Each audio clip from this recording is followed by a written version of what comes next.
오늘의 늙기 전에 꼭 봐야 할 영화 119는 로튼 토마토의 에로 영화 탑 200에서 107위를 차지한 벚꽃 설치는 프랑스 쌍둥이 남매와 성욕적 관계에 빠진 미국 유학생 몽상가들입니다.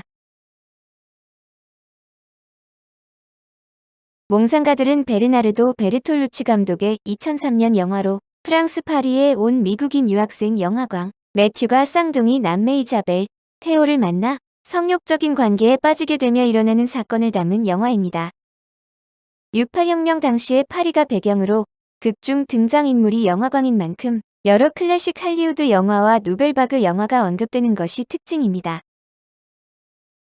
몽상가들 속으로 낭만과 자유의 열기로 가득한 1968년 파리가 배경으로 68혁명과 누벨바그 운동이 불던 파리에 프랑스어를 배우러 파리에 온 미국인 유학생 매튜는 영화광으로 시네마테크에서 쌍둥이 남매 이사벨과 테오를 만납니다.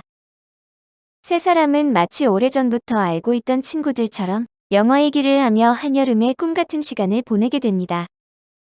1968년 봄 어느 날 정말 영화 같은 일이 일어났다. 다음날 저녁 테오는 매튜를 저녁 식사에 초대하고 그곳에서 쌍둥이의 부모님과 식사를 하게 되는데 시인인 아버지를 둔 테오와 아사벨 쌍둥이 남매는 넉넉하고 부유하게 살고 있습니다. 아버지는 독불 장군 같은 스타일로 식사 내내 설교로 매튜를 지겹게 하고 매튜는 라이터를 만지작거리다 아버지에게 지적을 받게 됩니다. 그러나 매튜는 단지 라이터가 체크무늬의 식탁보 어느 각도에나 잘 맞아떨어져 조화롭다고 생각하던 중이었다고 하고 이사벨과 테오의 부모는 그런 매튜를 마음에 들어합니다. 세상 모든 것은 조화를 이룬다는 걸 알 수 있어요. 재미있는 친구로군. 생각보다 만만찮은 데가 있어. 밤이 늦었으니 자고 가라는 쌍둥이의 부모님 얘기에 매튜는 하룻밤을 보내다 우연히 벌거벗고 자고 있는 쌍둥이 남매를 보고 당황하게 됩니다. 그리고 다음 날 쌍둥이의 부모님은 한 달간 여행을 가게 되고 쌍둥이 남매로부터 같이 지내자는 제안을 받고 이를 수락하게 됩니다. 매튜에게 쌍둥이 남매는 자유분방하고 세련되고 멋있었으나 어딘지 이상한 구석이 있었는데 그것은 다 큰 성인 남매가 서로의 알몸을 보고 낄낄거리며 아무렇지도 않게 헐벗고 다닌다는 것이었습니다. 둘은 자신들은 하나로 이어진 샴쌍둥이라며 합리화를 하지만 매튜는 서로 다른 성별의 다 큰 성인이 벗고 다니는 그저 비정상적일 뿐이라고 생각합니다. 그러나 매튜는 헐벗고 다닌다는 것에 익숙치 않으면서도 어느샌가 그들에게 동화되어 잘 지내는데 집에서 셋은 영화의 한 장면을 퀴즈를 내며 맞추기도 하고 연기도 하며 지냅니다. 매튜와 테오는 찰리 채플린과 버스터 키튼을 놓고 진지한 토론을 나누기도 하고 영화 속 장면을 흉내내기 좋아하는 이사벨과 테오는 매튜와 함께 루브르 박물관으로 가게 됩니다. 우리가 정말 하고 싶은 게 있었는데 3명이 필요해서 때를 기다렸어. 고다르 영화에서 루브르 박물관 뛰는 장면 말야. 기록이 9분 45초잖아. 그 기록에 도전하는 거야. 영화의 한 장면인 루브르 박물관을 뛰기도 하고 세계 신기록을 세웠다며 좋아하기도 하던 어느 날 이사벨은 테오에게 영화의 한 장면을 연기하고 맞춰보라고 하는데 테오는 못 맞춥니다. 벌칙으로 매튜와 이사벨이 보는 앞에서 테오에게 자위를 시키고 그 후 테오는 복수를 하듯 다른 영화를 연기해 이사벨이 못 맞추자 본인이 보는 앞에서 매튜와 관계를 맺으라고 합니다. 매튜는 미쳤다며 도망가지만 결국 남매에게 잡혀 관계를 하게 되는데 관능적이고 퇴색적인 느낌의 이사벨은 의외로 처녀였고 관계 후 매튜와 이사벨은 점점 서로를 이성적으로 바라보게 됩니다. 그럴수록 테오는 매튜를 질투하고 미워하기도 하며 툴툴대고 둘만의 공간에도 테오와 함께하는 기이한 동거를 이어나갑니다. 한편 젊은이들의 아지트와도 같았던 시네마테크가 랑글로와 원장의 해고 사건으로 문을 닫자 파리는 혁명의 열기로 들끓기 시작하고 매튜와 이사벨, 테오도 함께 시위에 참여합니다.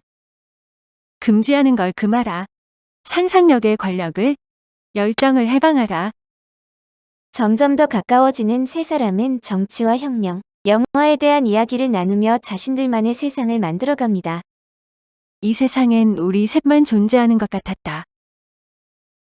한 번은 셋이 목욕하다 이사벨과 테오가 매튜에게 성적인 장난을 치게 되고 매튜는 큰 어른이 어린이처럼 헐벗은 몸을 보며 낄낄거리는 게 제 정신이며 둘이 아닌 다른 사람과 어울린 적은 있냐고 정색을 합니다. 그 후 매튜가 이사벨에 대한 사랑을 느끼면서 세 사람의 균형은 조금씩 깨져가는데 관계가 달라지고 있음에 불안해하는 이사벨을 매튜는 위로하려고 하지만 이사벨의 혼란은 멈추지 않습니다. 처음으로 현실을 직시한 이사벨은 태호 없이 매튜와 데이트도 하며 즐거운 하루를 보내지만 집에 돌아왔을 때 다른 여자와 관계 중인 태호를 보고 심각한 분리불안 증세를 보여줍니다. 나랑 데이트하러 나가자. 우리 둘이서만 태호에게 허락받을 필요 없어. 혼자 있게 해줘. 부모님이 여행 가신 지 채 한 달이 안 되었는데 쌍둥이 남매는 부모님이 주고 간 돈을 전부 다 써서 끼니를 굶게 되고 태호는 알몸에 자켓만 걸치고 쓰레기통을 뒤지게 됩니다.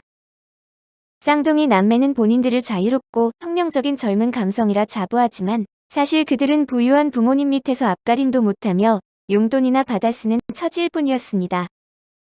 셋은 여느 날처럼 알몸으로 거실에서 자고 여행 기간을 남기고 돌아온 부모님은 잔뜩 어질러진 집과 그들의 모습을 보고 경악하며 약간의 돈을 놔두고 다시 떠나게 됩니다. 부모님이 다녀간 것을 안 이사벨은 언젠가 매튜와 관계를 맺으며 자신이 태호와 알몸으로 장난치는 걸 부모님에게 걸리면 자살해버릴 거라고 했던 것처럼 가스선을 끌어안고 영화의 한 장면처럼 동반 자살을 꿈꿉니다. 하지만 시위대의 화염병이 집안으로 들어오는 바람에 자살은 실패로 끝나고 셋은 온전한 자신들의 보금자리인 집을 놔둔 채 밖으로 나가 시위대에 합류합니다.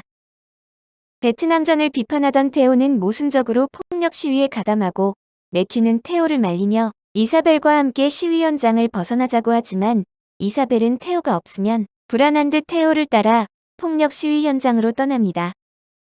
매튜는 둘의 모습을 보며 둘은 절대 분리될 수 없는 사이임을 깨닫고 한여름밤의 꿈처럼 한 달 동안의 쌍둥이 남매와의 기이한 동거를 마치고 떠나게 됩니다. 몽상가들의 뒷이야기. 이 영화는 남녀의 성기가 모두 노출되며 남매 간 금친 사랑에 대한 묘사로 개봉 당시부터 외설 논란에 휩싸였는데 특히 주연 3명이 한 욕조에서 목욕하는 장면이 꽤 유명합니다. 그러나 남매 주인공이 성관계를 갖지는 않기 때문에 금친상가는 아니고 서로 간의 남녀로서의 감정은 있지만 성관계라는 선까지는 참아넘지 못하는 미묘한 관계 정도입니다. 예술에 대한 오마주가 자주 등장하며 에바 그린이 팔에 검은 장갑을 끼고 검은 배경의 문 앞에 서 있는 장면은 밀로의 비너스를 모방한 장면으로 유명합니다. 매튜와 태호 둘이 지미 핸드릭스와 에릭 클랩튼 중 누가 더 위대한 기타리스트인지에 대해 논쟁을 벌이는 장면이 있는데 재밌게도 영화의 OST로는 지미 핸드릭스의 곡만 등장합니다. 에바 그린의 데뷔작으로 감독은 에바 그린을 보자마자 이자벨 역으로 낙점한 것으로 알려져 있는데 2001년에 영화 피아니스트에 나왔지만 엑스트라 수준이라 이 영화가 데뷔작이 되었습니다. 에바 그린의 부모와 에이전트는 이 역할을 맡지 말라고 설득했다는데 감독의 전작 파리에서의 마지막 탱고의 여주인공 마리아 슈나이더처럼 될까봐 걱정을 했다고 합니다. 매튜 역에는 레오나르도 디카프리오가 고려되었으나 당시 에비에이터와 일정이 겹쳐 고사했고 제이크 질레날 역시 매튜 역을 제안받았으나 누드씬 때문에 거절했다고 합니다.